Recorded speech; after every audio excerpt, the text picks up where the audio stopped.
আসসালামু আলাইকুম, welcome to my channel. প্রিয় সপ্তম শ্রেণীর শিক্ষার্থীবৃন্দ, আজকে আমি তথ্য অনুসন্ধান ও বিশ্লেষণ এই অভিজ্ঞতাটির 250 পৃষ্ঠায় দেখো একটি অঙ্ক দেওয়া আছে। অঙ্ক না, মানে এখানে বোঝানোর মতো আমি অঙ্কটি সাজিয়ে করেছি। এখানে একটি তথ্য উপাত্ত দেওয়া আছে। মনে করো কোনো 60 জন শ্রমিকের ঘন্টা প্রতি মজুরি টাকায় নিচে দেওয়া হলো। এটাকে কিভাবে আমরা গণসংখ্যা নিবেশন সারণী তৈরি করব সেটা আমি ঠিক একটা অঙ্কের মতো করে সমাধান করে দিব। যে গণসংখ্যা নিবেশন সারণী তৈরি করতে আমরা এটার জন্য কি কি সূত্র ব্যবহার করব এবং কিভাবে করব সেটাই আজকে আমি দেখাবো। 60 জন শ্রমিকের ঘন্টা প্রতি মজুরি, এখানে 60টি সংখ্যা দেওয়া আছে।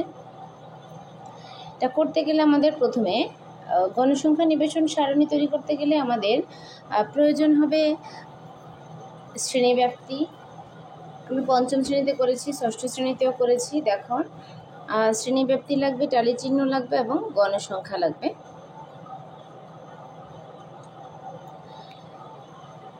এক্ষেত্রে আমাদের অঙ্কটা কিভাবে করলে সব থেকে বেশি সুবিধা হবে, বুঝতে সুবিধা হবে, সেই পদ্ধতিতে আমি আজকে অঙ্কটি তোমাদেরকে বুঝাবো।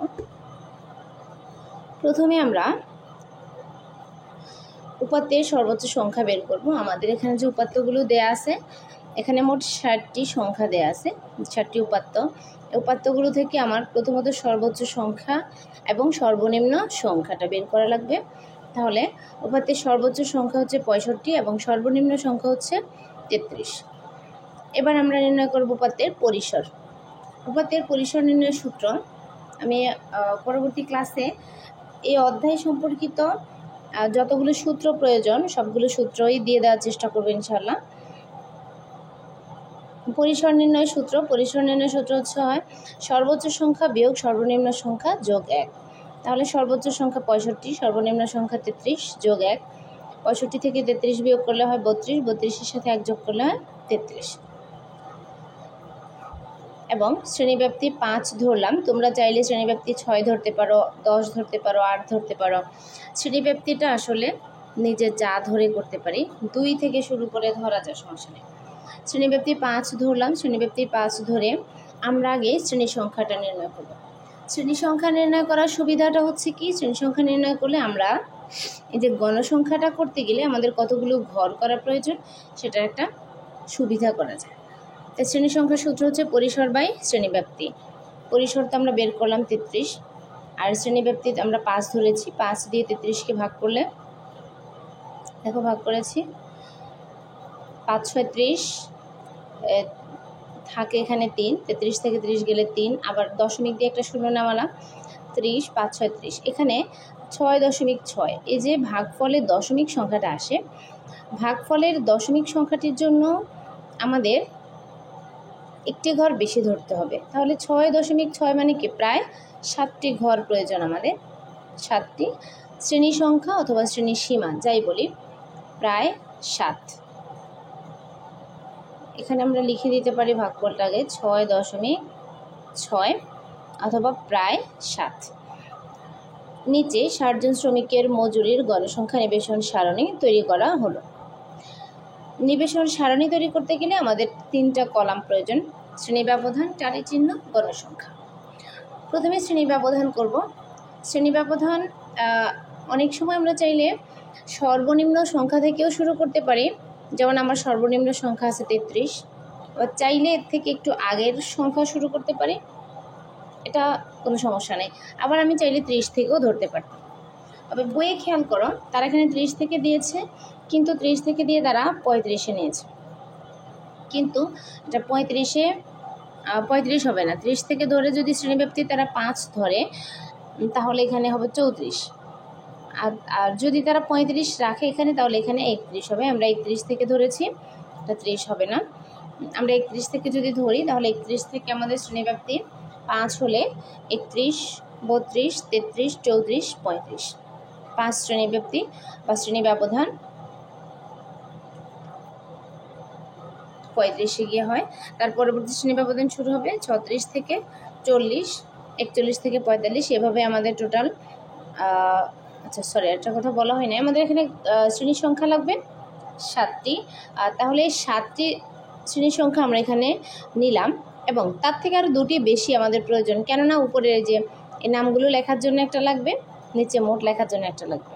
তার মানে আমরা ভাগফল থেকে যা পাচ্ছি তার থেকে আরও 2টি ঘর আমরা বেশি নেব, তাহলে কিন্তু আমাদের আর ঘর করতে কোনো অসুবিধা হবে না। তারপরে আমরা শ্রেণী ব্যবধানগুলো লিখব। শ্রেণী ব্যবধান লেখার পরে সর্বোচ্চ সংখ্যা আমাদের 65। দেখো সর্বশেষ শ্রেণী ব্যবধানে আমাদের 65 ঘর চলে এসেছে 65 পর্যন্ত, তাহলে আমাদের শ্রেণী ব্যবধান এখানে তৈরি করা শেষ। এখন আমরা টালি চিহ্ন তৈরি করব। টালি চিহ্নটা কিভাবে করব এটা তো আমরা অবশ্যই পূর্বের কিছু ধারণা থেকে বলতেই পারি, তারপরও আমি বলে দিচ্ছি। এখানে আমাদের যতগুলো সংখ্যা আছে সংখ্যাগুলো থেকে আমরা দেখব যে আমাদের প্রথম শ্রেণী ব্যবধান 31 থেকে 35। 31 থেকে 35-এ এখানে আমাদের কতগুলো সংখ্যা রয়েছে সেটা গুনেই কিন্তু আমরা ততগুলো টালি চিহ্ন এখানে বসাবো।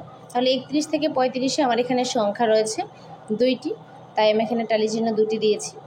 36 থেকে 40 আমার এখানে 36 থেকে 40 পর্যন্ত এখানে মোট কয়টি সংখ্যা রয়েছে, এখানে ততগুলো টালি হবে। 36 থেকে 40-এ আমার এখানে মোট 10টি সংখ্যা রয়েছে। তোমরা কিন্তু গুনলে অবশ্যই খুঁজে পাবে, পেন্সিল দিয়ে মার্ক করে করে গুনবে তাহলে সুবিধা হবে।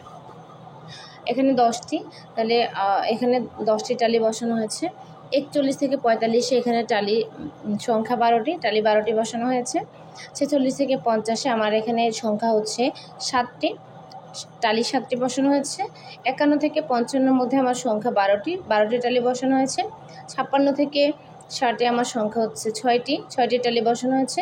61 থেকে 65-তে আমার সংখ্যা হচ্ছে 11টি, টালি বসানো হয়েছে 11টি। এখন আমরা এখানে ঠিক যতগুলো টালি বসানো হয়েছে গণসংখ্যাতে ঠিক ততগুলো সংখ্যা করে বসাবো। এখানে 2টি টালি, এখানে 2 গণসংখ্যায় হবে 2, এখানে 10, এখানেও সংখ্যায় 10, এখানে 12, সংখ্যায় 12। ঠিক প্রত্যেকটা ঘরে যতগুলো টালি ততগুলো সংখ্যা বসবে।